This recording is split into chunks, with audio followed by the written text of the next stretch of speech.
people are so much in tension, so much in trouble. What is the reason for all these troubles is that we are all sitting in darkness. Supposing there's complete darkness, you cannot see anything, and you want to grab something, you grab a snake, and somebody says there's a snake in your hand. You won't give it up till it bites you. But if there is little light, you just give it up. So what you need is the light of the Spirit within you. It has to shine in your attention. So he has already told you about these centers that are there, these subtle centers that are there. And this Kundalini, which is your mother. Everybody has an individual mother, and she's the one who gives you your realization. It happens in a very short time. A great saint called Ramadasa, who was the master of one great king, Shivaji, was asked, how much time does it take for a Kundalini to rise? So he said, Tat Kshan means that moment. But there should be a giver and there should be a receiver. Today I find in this world there are so many people who are seeking truth.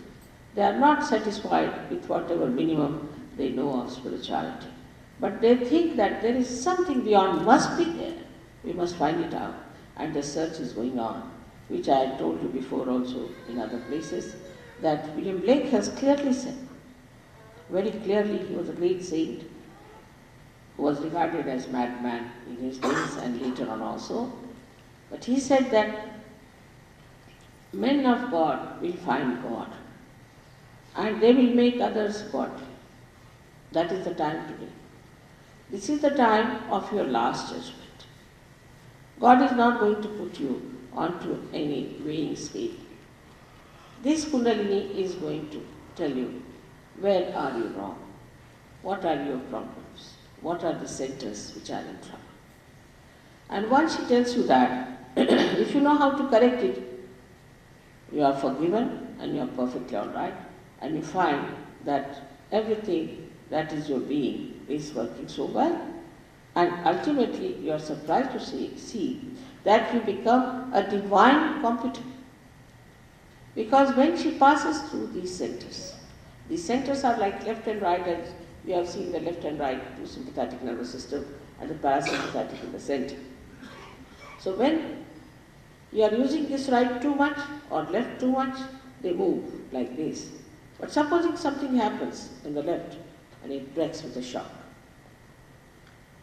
then these cells have no control, are never controlled by your brain, because the connection is broken.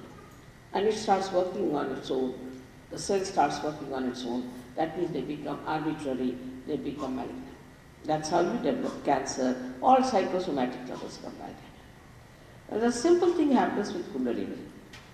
She's just waiting for you to ask for your realization. That's all. Because she is the power of pure desire. And the pure desire within you, whether you know it or not, is to get your self-realization. So when she rises, she passes through these centers.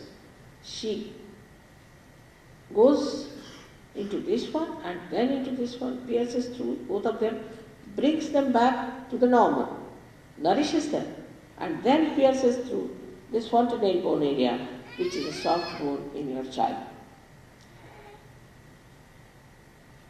This is the actualization of baptism.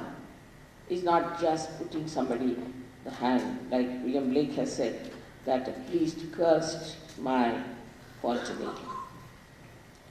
Actually, you have to get it. So this is the last breakthrough when we become superhuman being, or we can call, we become godly, we become divine, that we touch our divinity.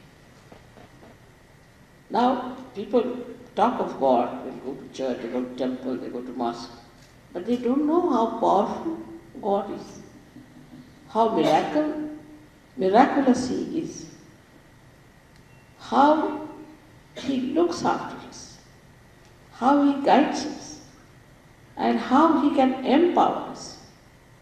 But when you get your self-realization, that is, when this Kundalini crosses over, the first thing that happens to you, that you become thoughtlessly aware, vichar samadhi. That is, you are aware, but there is no thought.